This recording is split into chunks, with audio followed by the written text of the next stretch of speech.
नमस्कार, अपना उत्तराखंड आप देख रहे हैं और आपके साथ मैं हूं अंशिका पाठक। उत्तराखंड में बर्बादी की बारिश का सिलसिला लगातार जारी है। बागेश्वर के रीमा में भारी बारिश हो रही है। आकाशीय बिजली गिरने से एक के घायल होने की खबर है।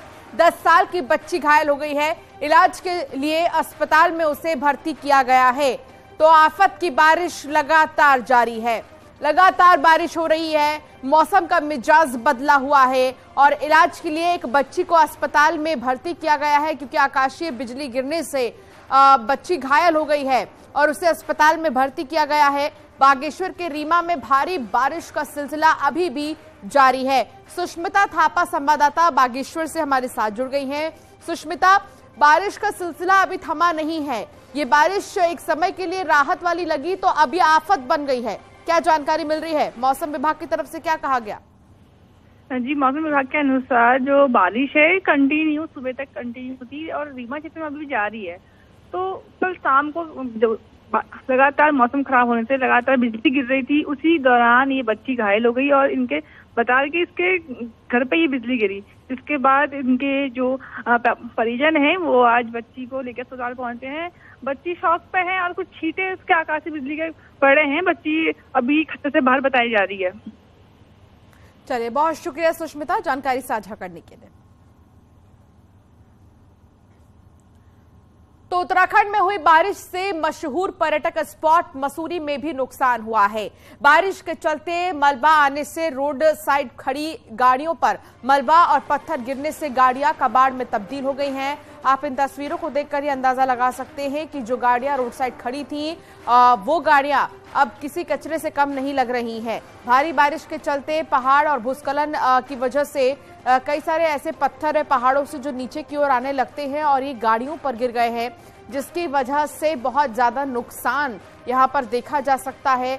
नुकसान के साथ ही इस बारिश ने लोगों की परेशानी जो है और भी ज्यादा बढ़ा दी है। पर्यटक सबसे ज्यादा मसूरी आते हैं और यहाँ के मौसम का लुत्फ उठाते हैं, लेकिन अभी मौसम का मिजाज काफी बदला हुआ है और बारिश से मसूरी में खासतौर पर भारी नुकसान बताया जा रहा है।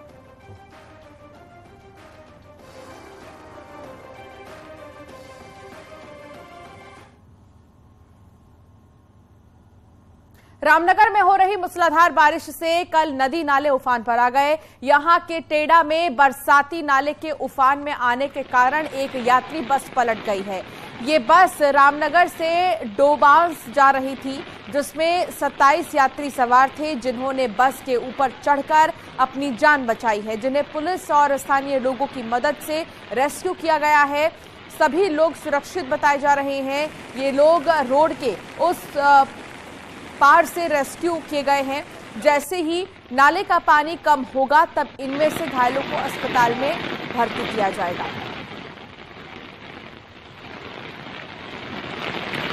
बर्बादी का ये मंजर आप देख सकते हैं, कैसे इन लोगों का रेस्क्यू किया गया है। यात्रियों से भरी बस नदी में पलट गई है।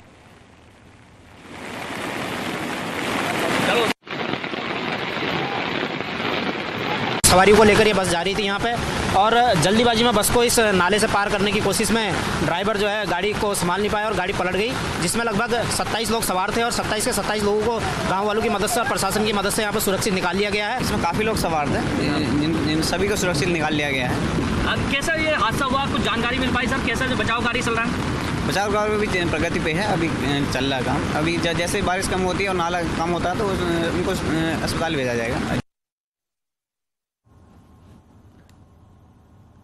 पिछले 24 घंटे में हुई बारिश से पूरे राज्य में भारी नुकसान हुआ है।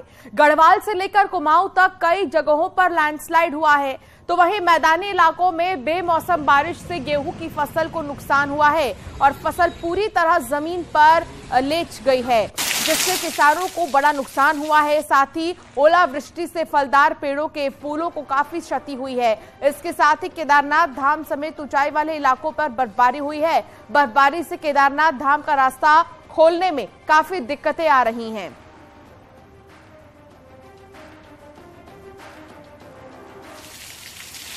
तो मौसम के रुख अब बदल गए हैं और मौसम के रुख बदलने से नुकसान हो रहा है। सबसे बड़ी बात यह है कि जो केदारनाथ जाने वाला रास्ता है वो अभी सही नहीं है, जिसके चलते लोगों को परेशानियों का सामना करना पड़ सकता है। 25 अप्रैल को केदारनाथ के कपाट खुल रहे हैं और 27 को बद्रीनाथ के। उससे पहले पूरे रास्ते को सही करना प्रशासन के लिए चुनौती है। जोशीमठ को लेकर क्योंकि हम लोग लगातार अपनी समीक्षा प्रत्येक दिन ही करते हैं, तो अभी भी मैंने यही जानकारी ली है कि वहाँ पर बारिश के बाद किस प्रकार की स्थिति है और अभी स्थिति वहाँ पर पहले जैसी है, कोई ऐसा वो नहीं है, नया कोई डेवलपमेंट नहीं है। और हमारा प्रयास है कि अब चारधाम यात्रा हमारी प्रारंभ हो रही है, तो चारधाम यात्रा की भी साथ साथ सारी तैयारियां हो जाएं, सारे मार्ग ठीक प्रकार से चालू हो जाएं, कहीं पर किसी प्रकार की कोई दिक्कत न हो। और चारधाम यात्रा के लिए आने वाले लोगों की संख्या लगातार बढ़ रही है। 8 लाख के लगभग रजिस्ट्रेशन हमारे हो गए हैं। तो आपदा कंट्रोल रूम पहुंचकर मुख्यमंत्री पुष्कर सिंह धामी ने यहां पर जानकारी ली है कि अभी कैसे सारी व्यवस्थाओं को चलाया जा रहा है और कितनी तेजी से इसको चलाना अभी बाकी है।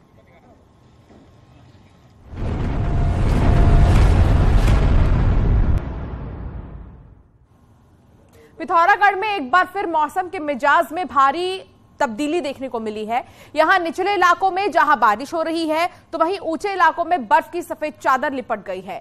ब्यास और दारमा घाटी में लगातार बर्फबारी जारी है। इन घाटियों में कहीं 6 इंच तो कहीं 1 फीट से भी ज्यादा बर्फ गिर चुकी है। इस सीजन में बर्फबारी होने से तापमान में भी भारी गिरावट दर्ज की गई है। यही नहीं, चीन और नेपाल से सटे क्षेत्रों में बर्फबारी होने से बॉर्डर की सुरक्षा में तैनात जवानों को भी दिक्कतें हो रही हैं।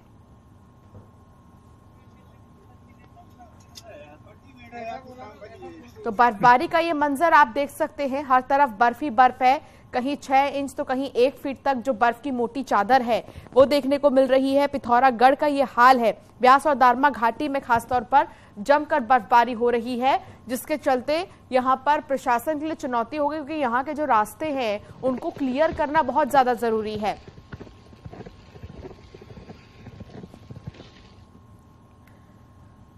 चमोली में देर रात से लगातार बारिश जारी है। बारिश से जनजीवन अस्त व्यस्त हो गया है। पहाड़ों पर बर्फ की सफेद चादर बिछ चुकी है। नीति घाटी, माणा घाटी, बद्रीनाथ धाम, हेमकुंड साहिब में भी इसी तरह बर्फबारी हुई है। बद्रीनाथ धाम में मास्टर प्लान के काम खराब हो गए हैं और मौसम की वजह से ये काम प्रभावित हो रहे हैं। तो बद्रीनाथ का ये मंजर है। और चमोली के अलग अलग घाटी की बात करें, चाहे वो माणा हो या नीति घाटी हो, हर जगह पर यही सिलसिला, बर्फ गिरने का सिलसिला जारी है।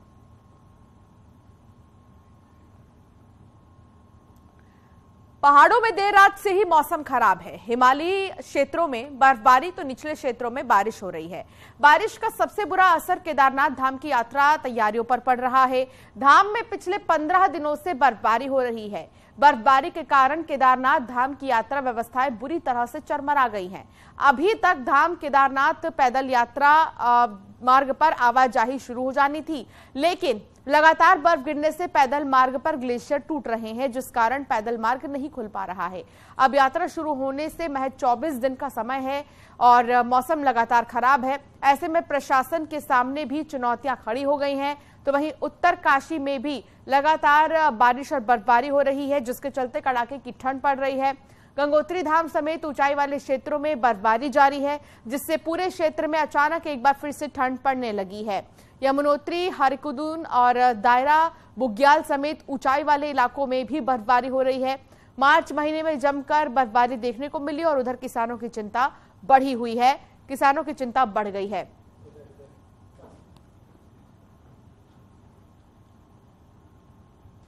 उत्तराखंड से एक बड़ी खबर आ रही है, जहां आज से राज्य सरकार की 15 साल पुरानी 2500 से ज्यादा गाड़ियां कंडम हो गई हैं और एनजीटी के निर्देश पर परिवहन विभाग ने 15 साल पुरानी हो चुकी सभी गाड़ियों को 31 मार्च को हटा दी है। साथ ही गाड़ियां वैकल्पिक व्यवस्था किए बिना गाड़ियों के हटने से अधिकारी असमंजस में है। अधिकारियों के सामने परेशानी है कि अब अगर दफ्तर तक जाएं तो जाएं कैसे, क्योंकि पहले इन वाहनों का इस्तेमाल किया जाता था, लेकिन अब जो 15 साल पुरानी गाड़ियां हैं उनको हटा दिया गया है। अब वो सड़क पर रफ्तार नहीं भर सकेंगी।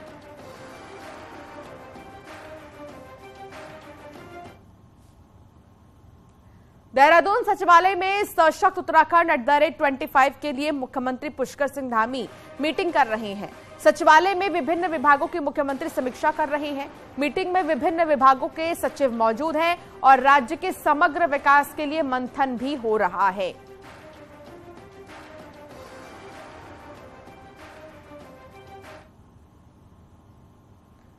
केंद्रीय योजनाओं में उत्तराखंड को प्राथमिकता देना, अच्छा खासा बजट जारी करने के लिए मुख्यमंत्री पुष्कर सिंह धामी ने प्रधानमंत्री नरेंद्र मोदी का आभार जताया है। सीएम ने कहा कि हम इस धनराशि का समुचित उपयोग करेंगे और प्रधानमंत्री की भावनाओं के अनुरूप सशक्त उत्तराखंड बनाने के लिए काम करेंगे।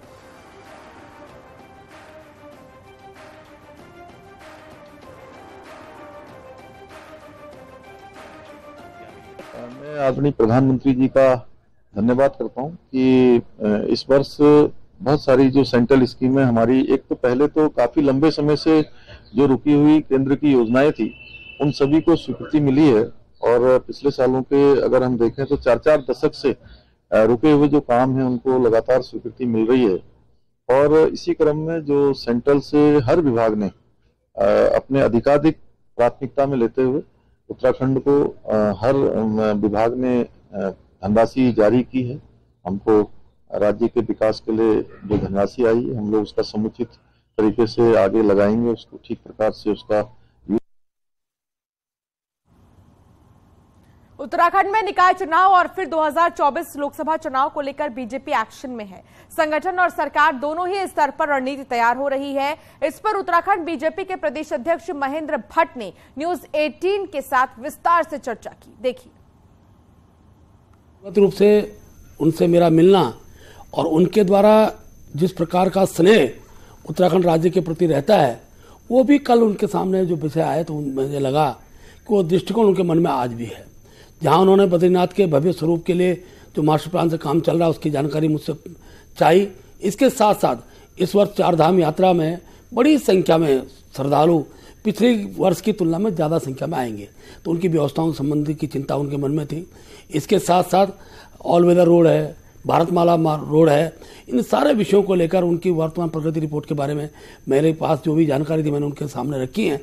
और मैं कह सकता हूँ और मैं हर जगह ये बात को बोलता भी हूँ कि मोदी जी का जन्म भले गुजरात में हो, उनकी आत्मा उत्तराखंड में बसती है। बीजेपी प्रदेश अध्यक्ष महेंद्र भट्ट आज दिल्ली दौरे पर है और उनका दूसरा दिन है। बड़ी खबर आ रही है कि उत्तराखंड भाजपा विधायकों का प्रशिक्षण कार्यक्रम निरस्त कर दिया गया है। 8 अप्रैल से होने वाले 3 दिवसीय प्रशिक्षण कार्यक्रम को पीएम मोदी का समय नहीं मिलने के कारण निरस्त किया गया है। बीजेपी प्रदेश अध्यक्ष महेंद्र भट्ट ने बताया कि कर्नाटक चुनाव के बाद पीएम मोदी के वर्चुअल कार्यक्रम का समय मिलने पर अब प्रशिक्षण कार्यक्रम तय होगा।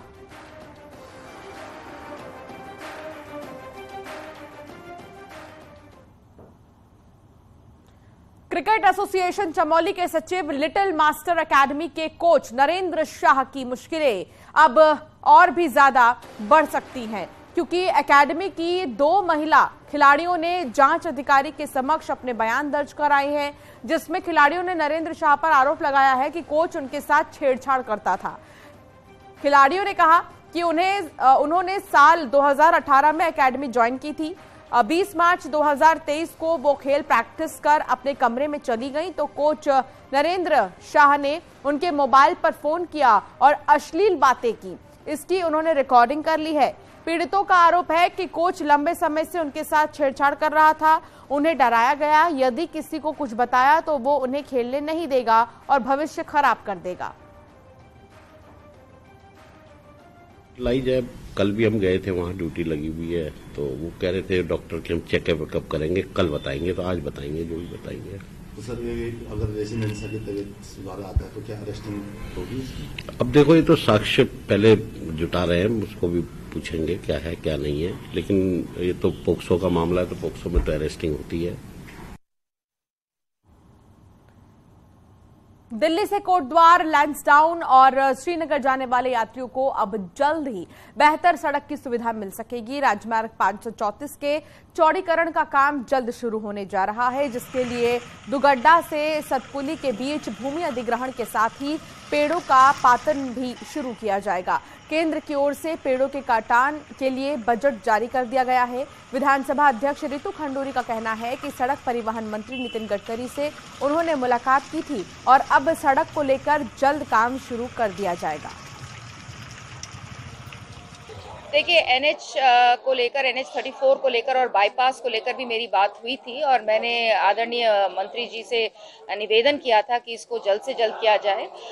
उस वक्त एक मेजर इशू ये आ रहा था कि कुछ फंडिंग गलत अकाउंट में चला गया था, करीबन 4-5 करोड़ का, जो ज़रूरी था फॉरेस्ट के काटने के लिए, तो पेड़ों के लिए, पातन के लिए, तो इसलिए उसमें कुछ दिक्कत आ रही थी। लेकिन आप सब कुछ सॉर्टेड है और बहुत जल्द मुझे लगता है कि हमारी NH 34 पे काम शुरू हो जाएगा। उत्तरकाशी में हिमालय की गोद के बीच बने गंगोत्री नेशनल पार्क के गेट पर्यटकों के लिए खोल दिए गए हैं। आज से 6 महीने के लिए गंगोत्री नेशनल पार्क के गेट सैलानियों के लिए खोले गए हैं। गंगोत्री नेशनल पार्क गेट खुलने से अब पर्यटक गोमुख, तपोवन, नीलांग, गर्तांगली की सैर कर सकेंगे। यहाँ हिम तेंदुआ, अरगली भेड़, भरल भूरा भालू के साथ कई दुर्लभ जीवों का पर्यटक दीदार कर सकते हैं। इसके साथ ही हिमालयी मोनाल, पहाड़ी राजलाल, पीलपेट, हरी तूती के साथ कई सुंदर पक्षियों का भी वो गंगोत्री नेशनल पार्क में डेरा है। इस बार पार्क प्रशासन को भारी संख्या में सैलानियों के आने की अच्छी उम्मीद है। तो अगले 6 महीने के लिए ये गेट खोले गए हैं और ऐसे में कई सारे जो पक्षी और जीव है इनका दीदार सैलानी कर सकेंगे। उत्तरकाशी में गोमुख का भी वो नजारा ले सकेंगे पर्यटक।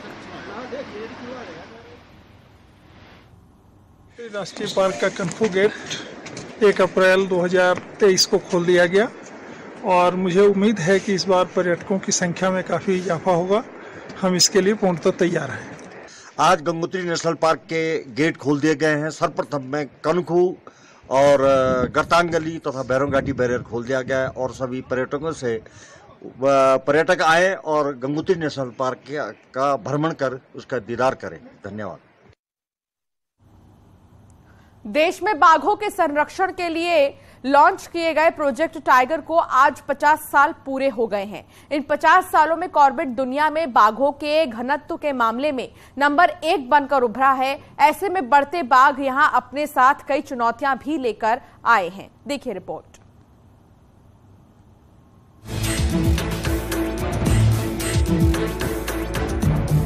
कॉर्बेट टाइगर रिजर्व को एशिया में जहां पहले नेशनल पार्क होने का गौरव है, वहीं बाघों के संरक्षण के लिए भी इसे सबसे पहले चुना गया, जिसके यहां उत्साहजनक परिणाम देखने को मिल रहे हैं।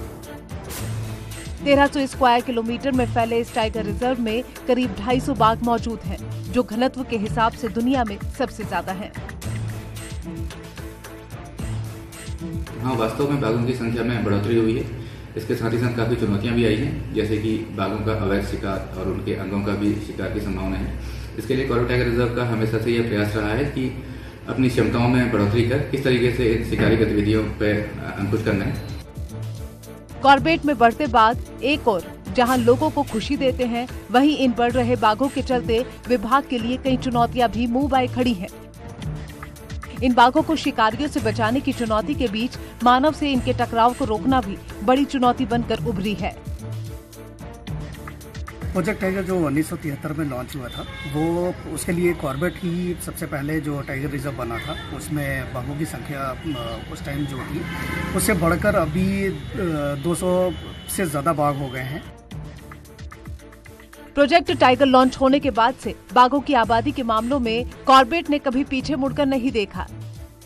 ये सब यहाँ की जागरूक जनता और कर्मठ स्टाफ की वजह से हो सका है, जिसका श्रेय भी इन्हें मिलना ही चाहिए।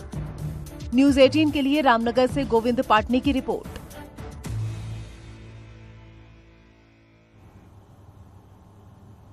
कुमाऊं में नगर निकायों के अंडर में आने वाली सड़कों का बुरा हाल है, लेकिन इन सड़कों की हालत सुधारने के लिए सरकार ने एक प्लान तैयार किया है।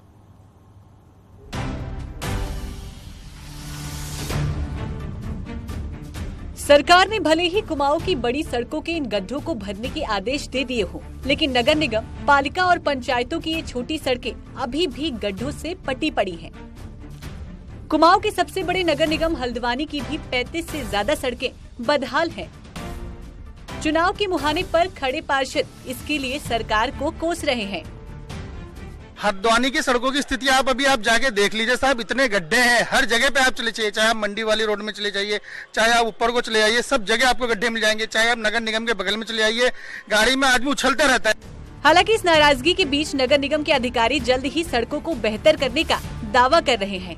स्पष्ट करना चाहूंगा कि जो रोडें ज्यादा खराब हैं उनको प्राथमिकता से बनाने की तैयारी चल रही है और हमारे कुछ के टेंडर हो चुके हैं, कुछ टेंडर अप्रैल में हो जाएंगे, तो बरसात के पहले तक जो ज्यादा खराब सड़कें उनको बना दिया जाए। नगर निकाय बजट की कमी से जूझ रहे हैं। वहीं सरकार ने 30 फीट से ज्यादा चौड़ी सड़कों को नगर निकायों से PWD को सौंपने का फैसला किया है, जिससे आने वाले दिनों में सड़कों की हालत सुधरने की उम्मीद है।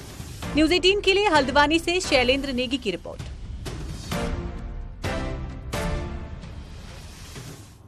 आपने पीपल और बरगद के पेड़ों के बारे में सुना होगा और देखा भी होगा, लेकिन क्या आपको पता है कि इसी बिरादरी के सबसे ज्यादा पेड़ होते हैं? इन्हीं पेड़ों का दीदार कराती है हमारी रिपोर्ट। अगर आपको सबसे ज्यादा ऑक्सीजन देने वाले प्लांट्स के बारे में जानना है तो आपके लिए हल्द्वानी के करीब लालकुआं में बना ये फाइक्स गार्डन सबसे अच्छी जगह है, जहां 100 से ज्यादा वैरायटी के फाइक्स प्लांट लगाए गए हैं जो देश और दुनिया के अलग अलग हिस्सों में पाए जाते हैं। फाइकस में जितने भी मैक्सिमम जो प्रजातियां, सब में जो फ्रूट हैं वो सब ईटेबल हैं। उसको चाहे बर्ड्स उसको खा रही हो, वाइल्ड एनिमल खा रहा हो, मनुष्य भी उसको खा रहा हो, तो ये फाइकस का बहुत बड़ा रोल है। दूसरा सबसे बड़ा रोल फाइकस का है कि उसको कार्बन डाइऑक्साइड को शोषित करके ऑक्सीजन रिलीज करने की पावर है सबसे ज्यादा इसमें। फॉरेस्ट की रिसर्च विंग ने तकरीबन 3 एकड़ से ज्यादा जमीन पर लालकुआं में ये सुंदर फाइक्स गार्डन तैयार किया है, जहां आकर आपको एक ऐसी हवा मिलेगी जो आपको तरोताजा कर देगी। हल्द्वानी से न्यूज़ 18 के लिए शैलेंद्र नेगी की रिपोर्ट। नई टिहरी शहर और आसपास के क्षेत्र में इन दिनों अतिक्रमण जोरों पर है और अतिक्रमणकारी खुलेआम नियमों की धज्जियां उड़ा रहे हैं, जिसको लेकर प्रशासन की कार्यप्रणाली पर भी सवाल उठ रहे हैं। कट्टा के पास होम स्टे के लिए सरकारी जमीन पर रोड बनाई जा रही है और विरोध करने पर स्थानीय ग्रामीणों को डरा रहे हैं। स्थानीय लोगों द्वारा जब इसकी शिकायत की गई तो प्रशासन की टीम मौके पर पहुंची और निरीक्षण किया गया, लेकिन उसके बावजूद अभी तक अतिक्रमण जारी है, जिससे स्थानीय लोगों में भी आक्रोश है। मामले में एसडीएम का कहना है कि अतिक्रमण को लेकर मिल रही शिकायतों पर कार्रवाई की जा रही है और नोटिस दिए जा रहे हैं। बीते कुछ समय में जैसे जैसे हमारे पास में कंप्लेंट्स आई हैं, हमने सभी का सीमांकन भी करवाया है। जहां पर हमें इंक्रोचमेंट मिला है उसको पीपी एक्ट या जो भी नियमित धाराएं हैं उसको ला करके हमने चालानी कार्रवाई भी करी है। एंड अगर नोटिस पूर्व में अगर किसी डिपार्टमेंट की लैंड है या वैसी पब्लिक प्रॉपर्टी है, मूवमेंट के लिए रोड्स है, तो अगर उन पे इंक्रोचमेंट्स है तो प्रॉपर नोटिस की तामीली के उपरांत में हमने इंक्रोचमेंट पर कार्रवाई उसी हिसाब से हमने करी है। और यहाँ वक्त तो चला एक ब्रेक का, लेकिन खबरों का सिलसिला लगातार जारी रहेगा।